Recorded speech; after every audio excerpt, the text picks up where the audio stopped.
love of Jesus the Nazarene. Clear my mouth with thy praise. Let me sing to endless day. Take my will, let my life be wholly done.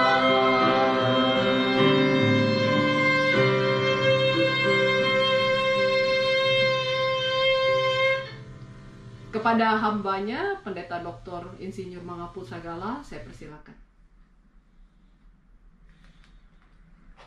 Baik, saudara-saudara yang dikasihi Tuhan Yesus Kristus, kita akan membahas satu tema yang sangat penting, yaitu Injil yang mentransformasi hidup.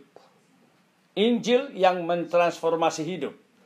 Dan kita akan bersama-sama membaca dan menggali dari Roma pasal 6, ayat 1 sampai ayatnya yang ke-14. Roma pasal 6, ayat 1 sampai dengan ayatnya yang ke-14. Saya akan membaca buat kita semua. Jika demikian, apakah yang hendak kita katakan? Bolehkah kita bertekun dalam dosa, supaya semakin bertambah kasih karunia itu? Sekali-kali tidak. Bukankah kita telah mati bagi dosa? Bagaimanakah kita masih dapat hidup di dalamnya? Atau tidak tahukah kamu bahwa kita semua yang telah dibaptis dalam Kristus telah dibaptis dalam kematiannya? Dengan demikian, kita telah dikuburkan bersama-sama dengan Dia oleh baptisan dalam kematiannya, supaya sama seperti Kristus telah dibangkitkan dari antara orang mati oleh kemuliaan Bapa, demikian juga kita akan hidup dalam hidup yang baru. Ayat 5, sebab jika kita telah menjadi satu dengan apa yang sama dengan kematiannya, kita juga akan menjadi satu dengan apa yang sama dengan kebangkitannya. Ayat 6. Karena kita tahu bahwa manusia lama kita telah turut disalibkan, supaya tubuh dosa kita hilang kuasanya, agar jangan kita menghambakan diri lagi kepada dosa. Sebab siapa yang telah mati, ia telah bebas dari dosa. Jadi jika kita telah mati dengan Kristus, kita percaya bahwa kita akan hidup dengan Dia. Karena kita tahu bahwa Kristus sesudah Ia bangkit dari antara orang mati, tidak mati lagi. Maut tidak berkuasa lagi atas Dia. Sekali lagi, maut tidak berkuasa lagi atas Yesus yang telah bangkit itu. Sebab kematiannya adalah kematian terhadap dosa, satu kali dan untuk selama-lamanya. Dan kehidupannya adalah kehidupan bagi Allah. Demikianlah hendaknya kamu memandangnya, bahwa kamu telah mati bagi dosa, tetapi kamu hidup bagi Allah dalam Kristus Yesus. Ayat 12. Sebab itu hendaklah dosa jangan berkuasa lagi dalam tubuhmu yang fana, supaya kamu jangan lagi menuruti keinginannya. Dan janganlah kamu menyerahkan anggota-anggota tubuhmu kepada dosa, untuk dipakai sebagai senjata kelaliman. Tetapi serahkanlah dirimu kepada Allah, sebagai orang-orang dahulu mati tetapi yang sekarang hidup. Dan serahkanlah anggota-anggota tubuhmu kepada Allah, untuk menjadi senjata-senjata kebenaran. 14 ayat terakhir. Sebab kamu tidak akan dikuasai lagi oleh dosa, karena kamu tidak berada di bawah hukum Taurat, tetapi di bawah kasih karunia. Sekali lagi saudara-saudara yang terkasih, tema yang kita bahas pada saat ini adalah Injil yang mentransformasi hidup. Saya suka tema ini. Mengapa? Karena tema ini bicara bukan hanya informasi, artinya hanya menambah pengetahuan, tetapi Injil yang mentransformasi. Berarti Injil yang didengar bukan sekedar menambah pengetahuan, tetapi pada saat yang sama, semua yang sudah didengar, semua yang sudah diketahui, diyakini, itu mentransformasi hidup, mengubah kehidupan. Sebenarnya itulah yang terjadi juga dalam bapak-bapak gereja. Barangkali saudara-saudara mengenal kisah Bapak Gereja Agustinus di abad ke-4. Menurut catatan sejarah gereja, sebelumnya hidupnya tidak baik. Hidup dikendalikan dosa dan keinginan daging. Tetapi ketika Bapak Gereja Agustinus membaca kitab Roma juga, maka di sana dikatakan hari sudah jauh malam.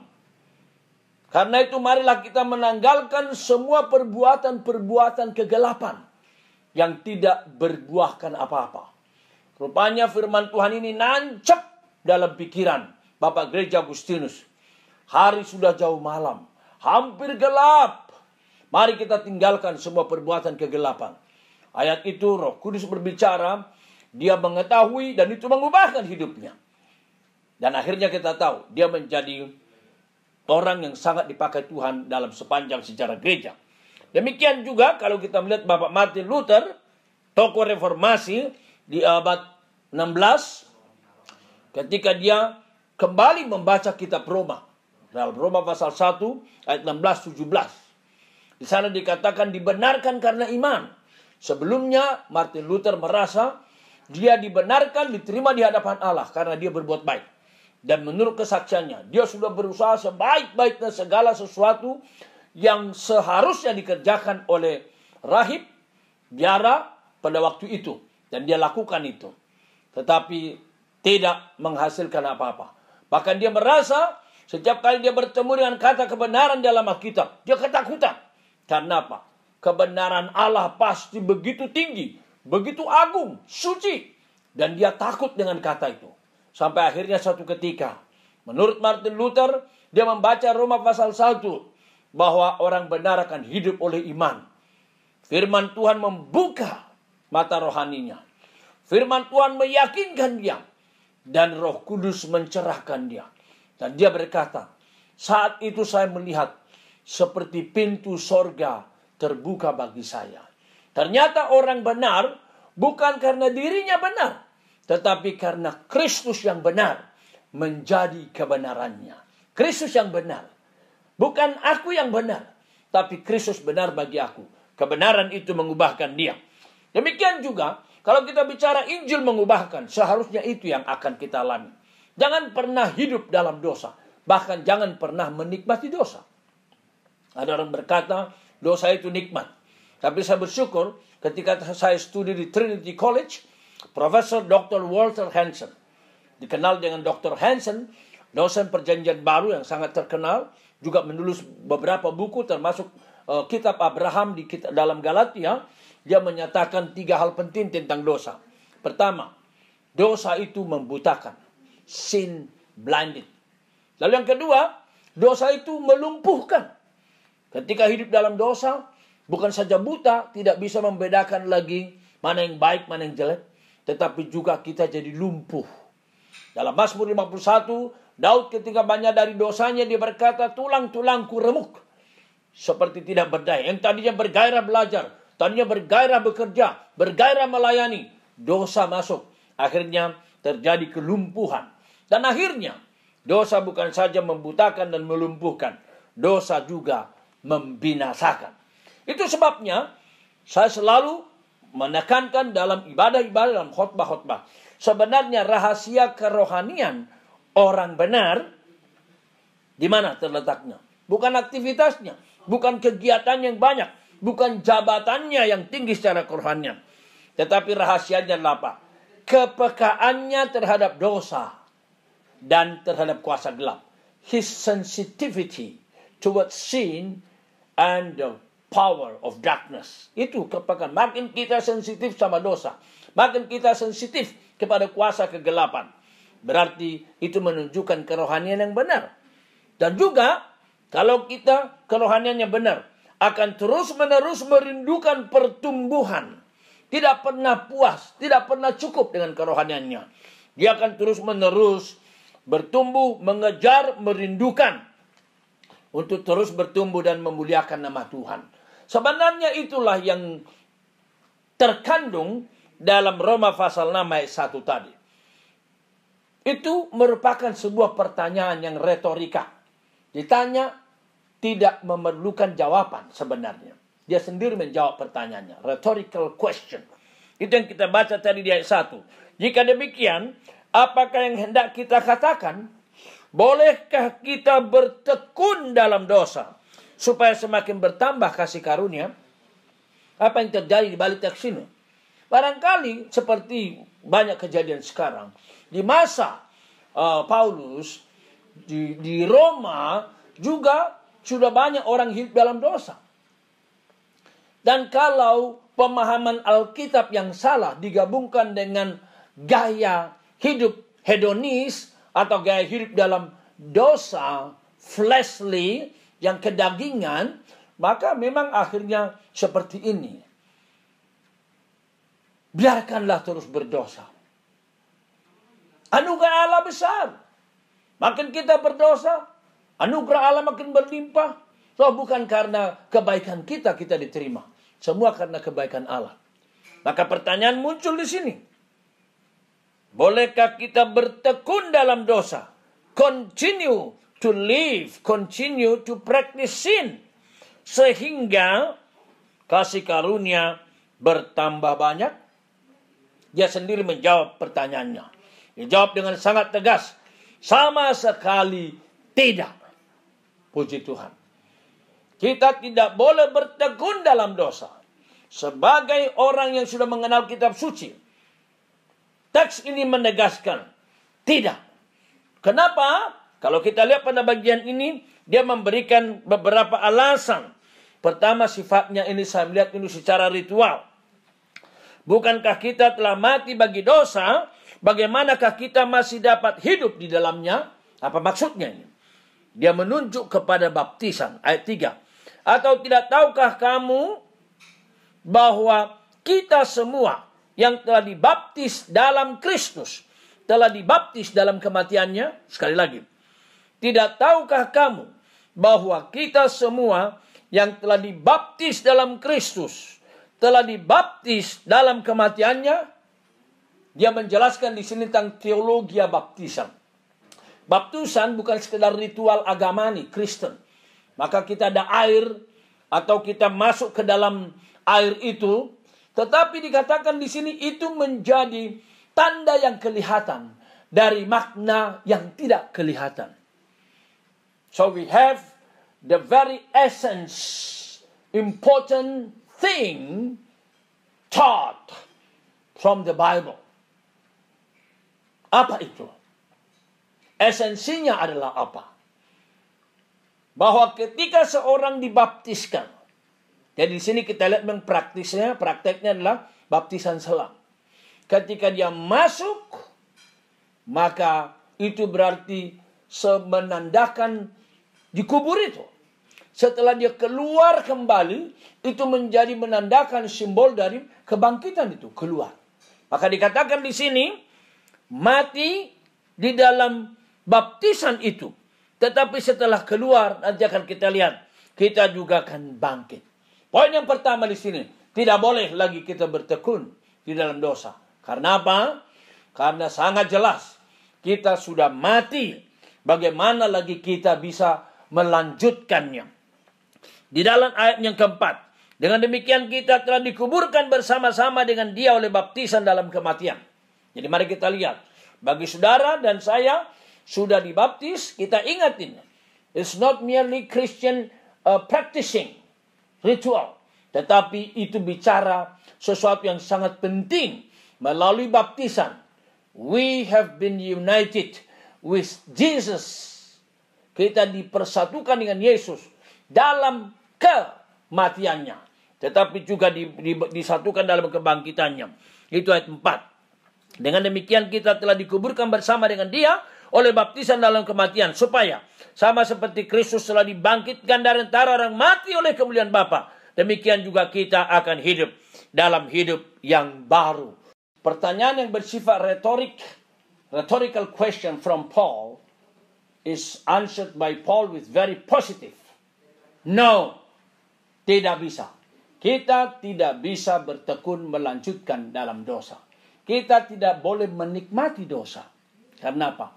Dosa itu membutakan, dosa itu melumpuhkan, dosa itu akhirnya membinasakan. Itu bagian pertama. Bagian yang kedua, kita melihat Kristus yang mengubahkan. Kristus yang mentransformasi. Itulah yang kita baca dalam ayat yang kelima. Sebab jika kita telah menjadi satu dengan apa yang sama dengan kematiannya, kita juga akan menjadi satu dengan apa yang sama dengan kebangkitannya. Sekali lagi. Sebab jika kita telah menjadi satu dengan apa yang sama dengan kematiannya, kita juga akan menjadi satu dengan apa yang sama dengan kebangkitannya. Apa maksudnya? Diperjelas di dalam ayat yang ke-6. Karena kita tahu bahwa manusia lama kita telah turut disalibkan. Puji Tuhan. Ini satu pernyataan yang tegas dari kitab Roma yang dianggap oleh para ahli sebagai kitab sistematika teologi dari Rasul Paulus. Sangat mendalam. Melalui kematian Kristus, maka kita sudah disalibkan. Lalu kemudian perhatikan kalimat yang sangat penting, supaya, so that, dalam bahasa Yunani hina, purpose, the goal, tujuannya apa? Supaya tubuh dosa kita hilang kuasanya, agar jangan kita menghambakan diri lagi kepada dosa. Luar biasa. Saya sungguh rindu, saya sungguh berdoa supaya semua yang namanya Kristen, sudah masuk gereja, sudah dibaptis atau belum, menyadari bahwa setelah kita berdosa dan diperbudak oleh dosa, Kristus mengubahkan. Sebagaimana tema kita, Injil yang mentransformasi hidup. Not only to give more information, but rather to transform our life. Merubah kehidupan kita. Itu yang dikatakan di sini, saya baca lagi, supaya tubuh dosa kita hilang kuasanya. Apa artinya tubuh dosa? Dalam bahasa Inggris, the body of sin. Tubuh dosa. Mengerikan. Mari kita pahami sebentar apa artinya ini. Tubuh dosa. Berarti tubuh ini, tubuh Anda, itu miliknya dosa. Anda tidak perlu berpikir dosa, otomatis berdosa. Segala sesuatu yang keluar dari pikiranmu, segala sesuatu yang keluar dari perbuatanmu, itu dosa. Karena apa? You are possessed. Kau dimiliki oleh dosa itu. Itu namanya the body of sin. Itu sebabnya kalau kita baca sebelum di dalam Roma pasal 8, beberapa pasal sesudah ini dikatakan mereka yang hidup dalam daging memikirkan hal-hal yang dari daging. Kalau masih tubuh dosa, hasilnya dosa. What can we expect? Apa yang bisa kita harapkan? Zero. Bahkan negatif. Lebih mengerikan lagi bukan hanya tubuh dosa. Dalam Roma pasal 7 digunakan tubuh maut. Roma pasal 7 ayatnya yang ke-24. Aku manusia celaka. Siapakah yang akan melepaskan aku dari tubuh maut ini? Saya harap semua yang mempelajari kitab Roma, yang merindukan kitab Roma, belajar poin penting ini. I think not many Christians get this very important point from the book of Rome. Bahwa kita memiliki tubuh dosa, the body of sin, dan tubuh maut, the body of death. Itu sebabnya semua Kristen KTP yang belum mengalami transformasi Injil, menurut kitab Roma, pasti masuk neraka. Roma 3:23, semua orang sudah berbuat dosa. Roma 6:23, upah dosa adalah maut. Tapi puji Tuhan, sekali lagi puji Tuhan, tema kita adalah Injil yang mengubahkan. Injil yang mentransformasi. Kita bersyukur kepada Tuhan. Dikatakan di sini tadi, melalui kematian dan kebangkitannya. Kematian itu dibunuh, dimatikan. Akibatnya apa? Tubuh dosa hilang kuasanya. Tubuh maut sudah tidak berdaya lagi. Masih ingat? Kita baru merayakan kebangkitan Yesus. Di sana dikatakan 1 Korintus pasal 15. Hai maut, di manakah sengatmu? Hai maut, di manakah kemenanganmu? It is not very important. It's very interesting that Paul He so dare to challenge death. Di manakah sengatmu? Di manakah kemenanganmu? Orang hidup berani menantang maut. Itu hanya mungkin karena kuasa Kristus sudah dialami. Hidup sudah diubahkan. Maka dikatakan di sana maut ditelan oleh kemenangan Kristus. Kiranya kita menyatukan itu. Itu yang dikatakan dalam Roma pasal 6. Tubuh dosa hilang kuasanya. Demikian juga tubuh maut. Tidak ada lagi gunanya. Kalau kita baca di dalam pasal sebelumnya. Dikatakan Kristus itu mati bagi kita. Kapan? Ini menarik nih. Saya baca sebentar Roma pasal 5 ayat 6. Karena waktu kita masih lemah. Kristus mati. Jadi kita lemah. Kita nggak berdaya. Kalau ayat 8 kita baca. Akan tetapi Allah menunjukkan kasih-Nya kepada kita karena Kristus mati untuk kita ketika kita masih berdosa. Ketika kita masih berdosa, Kristus mati. Ayat 6, ketika kita masih lemah, Kristus mati. Ayat 8, ketika kita berdosa, Kristus mati. Ayat 10, lebih negatif lagi. Istilah yang digunakan. Sebab jika kita ketika masih seteru, diperdamaikan dengan Allah. Seteru. Jadi perhatikan 3 istilah. Lemah, Kristus mati. Mati, Kristus mati. Kita seteru, namun Kristus mati. Puji Tuhan. Kematiannya untuk kehidupanmu, kehidupan saya. Untuk mengubahkan kehidupan Anda, kehidupan saya. Itulah yang kita lihat bagian kedua. Kristus yang mentransformasi hidup. Maka kalau kita perhatikan ayat selanjutnya. Itu menjadi menyatakan kemenangan demi kemenangan daripada orang percaya kepada Kristus. Kristus yang mentransformasi itu, kita baca ayat yang ke-8. Saya akan membaca buat kita. Jadi kita telah mati dengan Kristus, kita percaya, kita akan hidup juga dengan Dia. Jadi kalau kita sudah yakin melalui kematian Kristus, kita mati, kita juga harus yakin. Melalui kebangkitan Kristus, kita bangkit. Kalau kita yakin bahwa Kristus begitu menderita di kayu salib, menyatu dengan kita, sebenarnya tidak ada hal yang membuat Dia harus mati, tetapi Dia menanggung, menerima, menggenapi nubuatan Nabi Yesaya. Dalam Yesaya 53 dikatakan Dia tertikam karena pemberontakan kita. Dia diremukkan karena kejahatan kita. Dia diganjar supaya kita selamat. Oleh bilur-bilurnya kita menjadi sembuh. That is the gospel. The good news. Evangelion. Itulah kabar baik. Yaitu apa? Saudara dan saya yang seharusnya dibinasakan karena dosa. Tuhan tidak membinasakan. Tapi Tuhan mengubahkan. Mentransformasinya. Dan akhirnya kita masuk kepada bagian yang ketiga. Yaitu hidup yang diubahkan. Hidup yang diubahkan. Bagaimanakah hidup yang diubahkan? Kita tidak boleh sekedar berkata bahwa hidup kita sudah percaya, kita sudah hidup baru, we have been born again, tetapi apa buktinya? Apa konkretnya? Sebagaimana tadi kita baca Roma pasal 8, mereka yang hidup dalam daging menghasilkan hal-hal dari daging. Dalam roh menghasilkan hal roh. Jadi sebenarnya kita tidak perlu ngotot menyatakan siapa kita secara introduksi. Tetapi tunjukkan siapa kamu melalui buahmu. Itulah juga kalimat Tuhan Yesus yang sangat terkenal.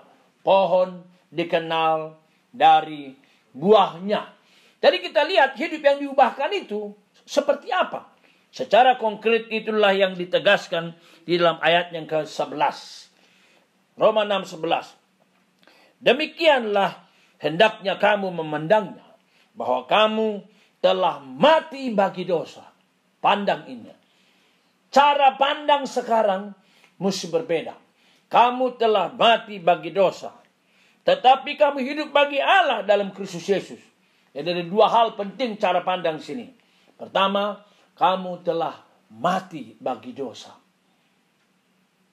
Setelah ini jelas, maka yang kedua, kamu telah hidup bagi Allah.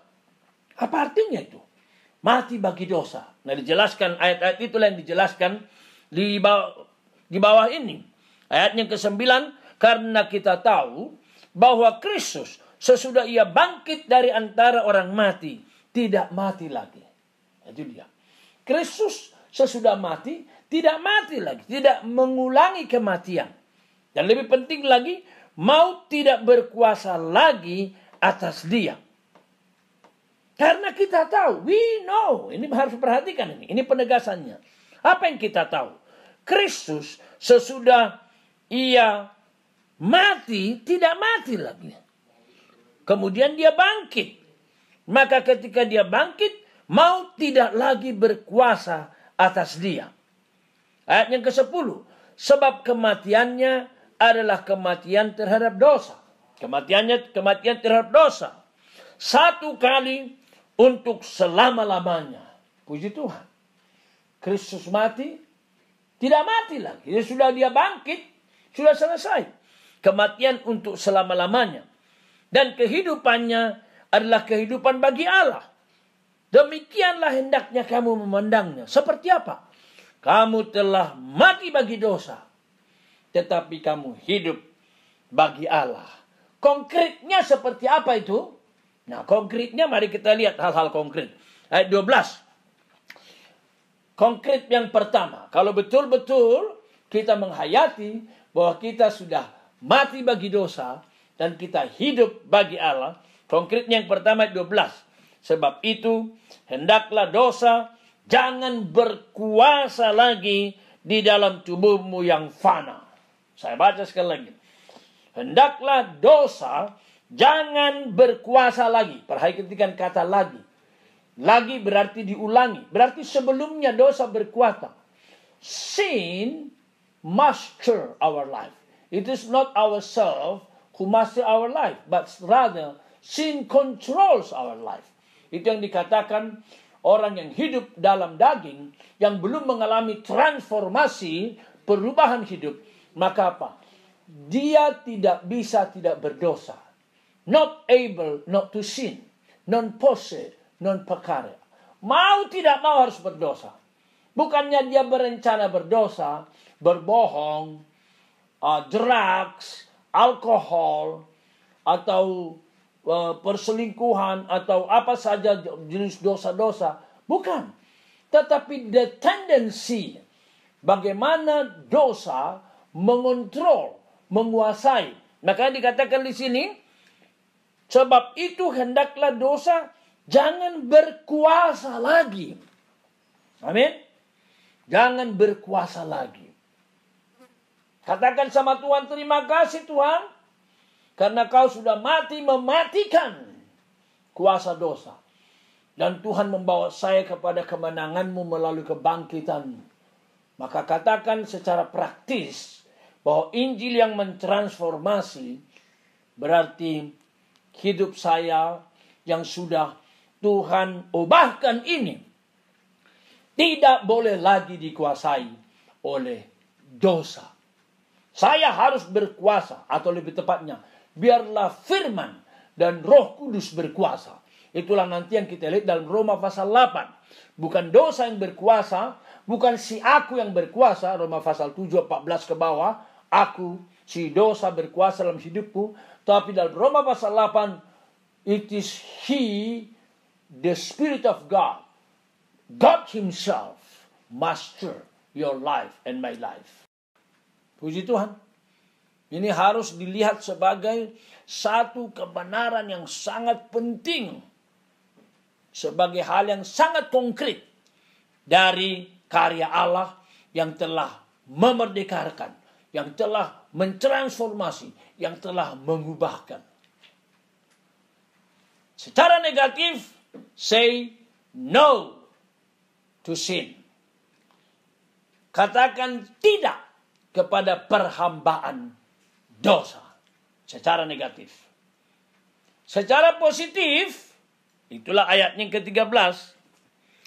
Janganlah kamu menyerahkan anggota-anggota tubuhmu kepada dosa untuk dipakai sebagai senjata-senjata kelaliman. Tetapi serahkanlah dirimu kepada Allah sebagai orang-orang yang dahulu mati, tetapi yang sekarang hidup. Dan serahkanlah anggota-anggota tubuhmu kepada Allah untuk menjadi senjata-senjata kebenaran. Jadi kalau secara negatif, say no to the slavery of sin, katakan tidak kepada perhambaan dosa. Nah sekarang secara positif, anggota tubuhmu ini jangan serahkan kepada dosa. Sebaliknya, serahkanlah kepada Tuhan. Jadi dua sumber dosa itu.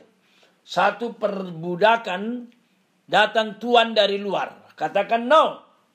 Yang kedua, dari diri sendiri, anggota tubuh ingin diserahkan untuk melakukan hal-hal yang negatif. Pikiran melakukan negatif.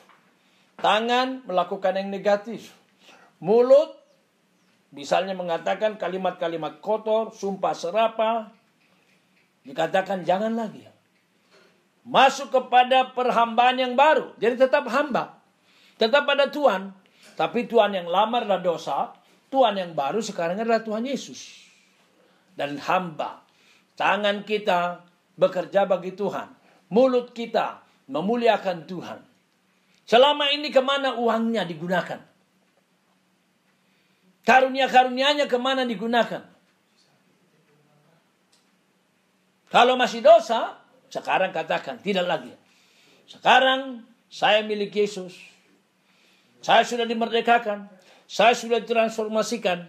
Oleh karena itu, semua karunia saya, semua milik saya, semua harta milik saya yang Tuhan sudah karuniakan.